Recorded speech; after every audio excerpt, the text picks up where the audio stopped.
because Full Metal was already great. And we thought that it was just like, oh, they're just trying to make money, and what if this doesn't work? Then we come to find out what they were really doing is trying to please the fans. So that made Brotherhood like better, in a way, than the first time around. The first time around was great, but it's its own thing. And the second one is its own different kind of thing. But as far as playing Winry goes, that was the same. There were some bigger payoffs for me. Some moments that I was really excited about getting to play. Like, I knew what the manga said happened to Winry's parents when we were doing the first series. In the first series, it's Mustang who kills them, and then somebody is, has everyone seen it? Yeah. Okay. Good. So, like, getting to play that scene with when she confronts Scar with the gun and all of that was like, oh, because I'd been waiting since 2005 to do that stuff. That was really great. And of course, obviously, the end of the series was like, finally, they get it right! God! So, it was great. I wouldn't trade it for anything. I love being Winry. Yes, ma'am.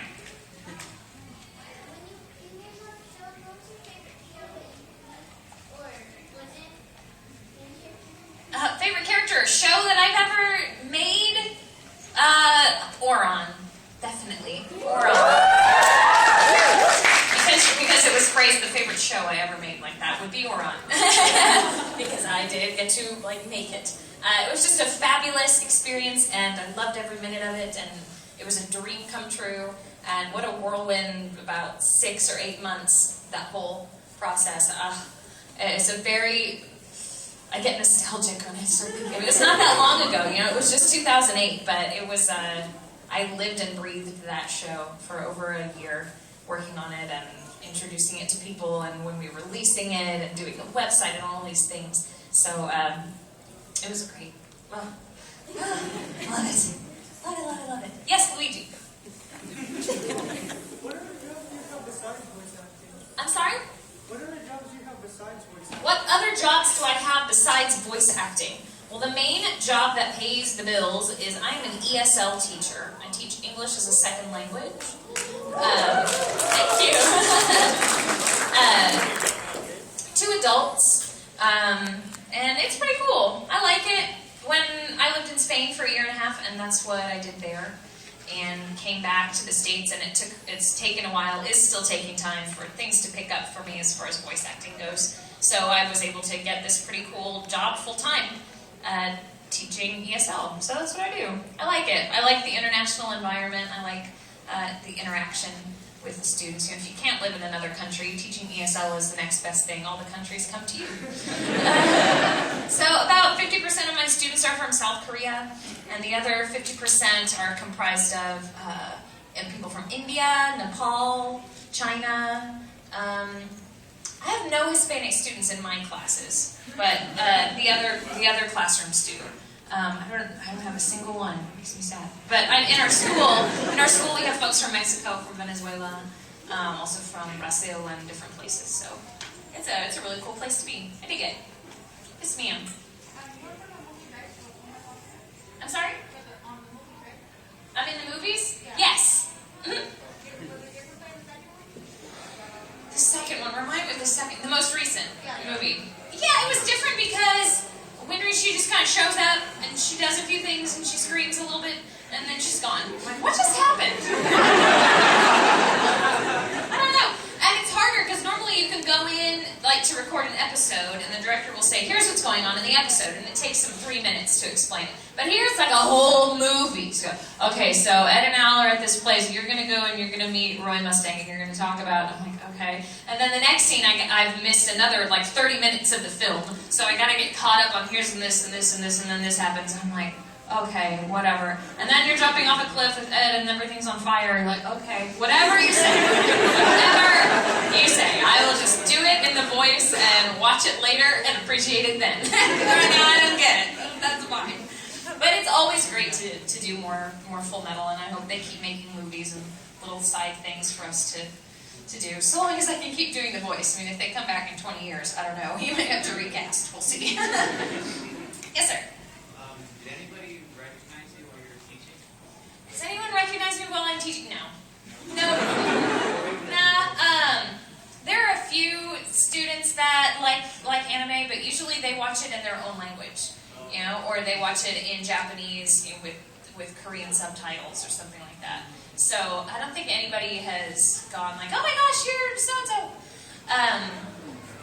And only within the last year have I been approached by people outside of the building and conventions who know who I am.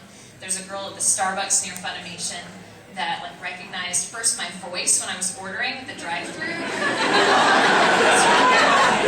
She didn't say anything then, but when I pulled up and I handed her my card and it had my name on it, and I was wearing sunglasses, so she didn't really know, and she's like, oh my gosh, it is you! I'm like, what does that mean?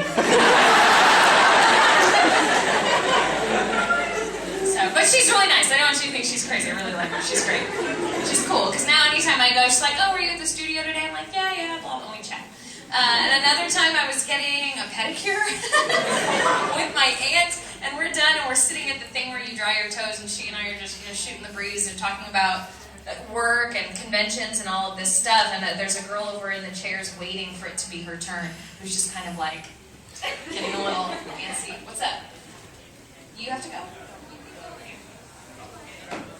Really? It's 2:15, but when's the signing? Oh, I thought it was at 2:30. Where's the sign? Hold up. Because we got started late. We got started at like 1:45. We've hardly been having a panel at all. Yeah, is 10 minutes cool? Yeah. Over, please, pretty please. Okay, yeah, thank you. Here. I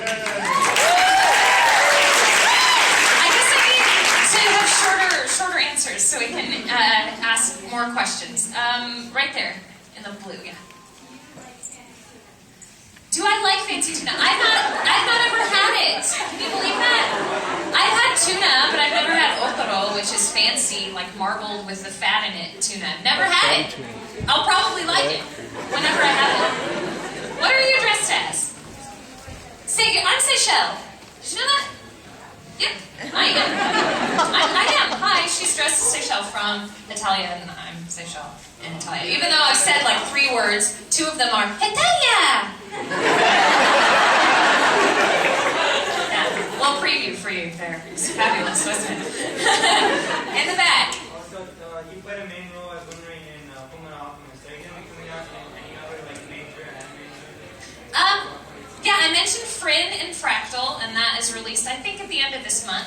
The other really big one is a character named Satellizer L. Bridget in a show called Freezing. All the men, yes.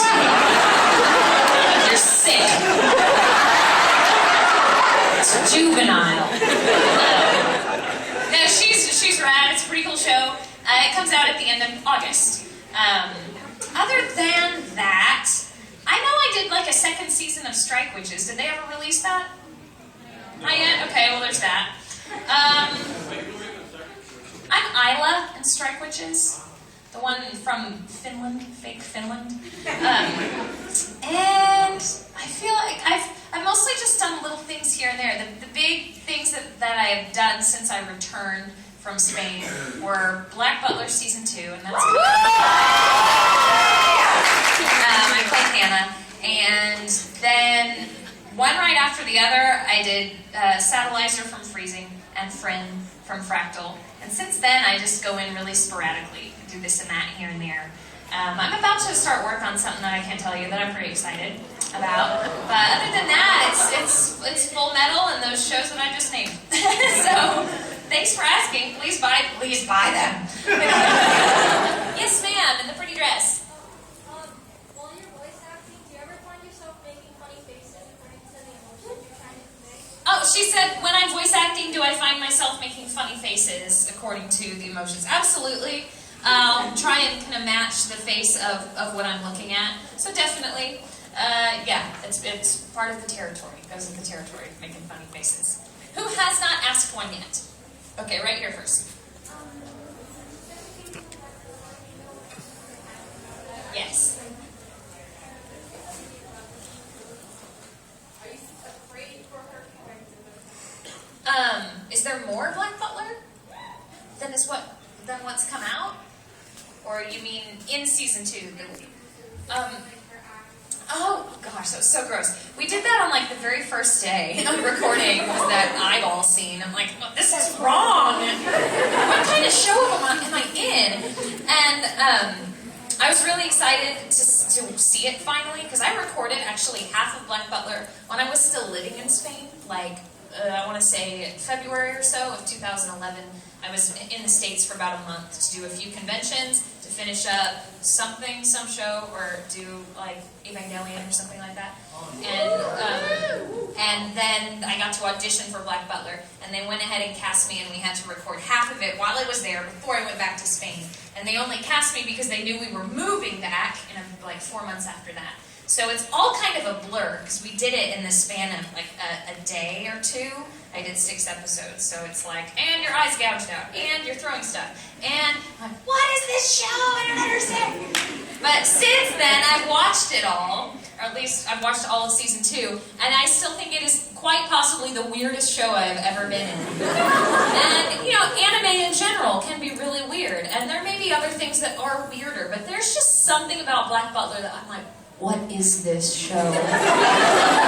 Why are they dressed like that? Why are there so many eye patches? Why do they throw silverware? Why? Like, it's really cool. Like, I'm happy to be a part of it, and all the accents are fabulous, and everyone did a great, great job.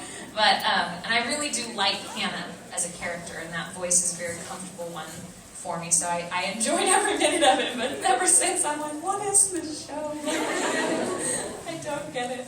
Okay, who else? In the back with the yellow and black.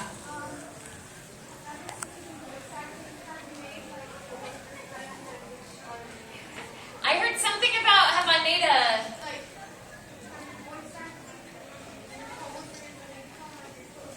Oh, absolutely. Have my coworkers become my close friends? Yeah, they have. Who are my really good friends? This is making it sound like the popularity contest or something like that. But people I'm really close with are Mike McFarland, who was also my boss for a time, but now he's just my buddy, a really good buddy. I'm good friends with Vic. I'm good friends with Tia Ballard, if you know Tia. Lots of people. Like, I guess you mean who are people that I call up on the phone and I see frequently and we do stuff. I work a lot, so I don't have a terrible lot of free time. And when I do, I like to spend it with my husband. So when I go hang out with people, it's usually like Mike. And Vic doesn't live in the same state as me. And even when he did, we didn't live in the same city. So, yeah, I'm Tia, she and I do stuff together. We're good buddies. And Todd, but he doesn't live in the same state with me anymore either. I'm really excited because the neighborhood I just moved to, a lot of voice actresses live in the area. Like Leah Clark is like 5 minutes from me, and Kara Edwards is like 7 minutes from me, and Clarine Harp is down the street. So like I'm gonna have some good girlfriends. Like, come over, drink wine, let's go. It's gonna be great. I'm really looking forward to it. But that's a pretty cool question. Thank you. Right here in the corner.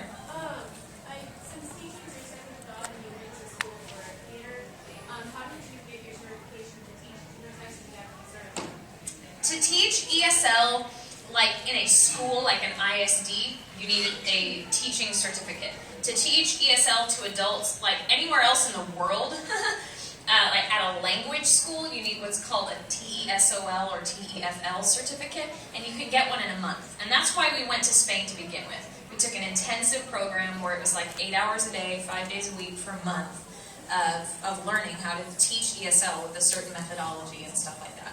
So we got certified there, and then we just stayed. And most places here, like if I wanted to go teach at an elementary school, I would need that certificate that you're talking about, or a master's degree. And I don't have either of those. There could be a master's degree in anything, but you usually have to have one.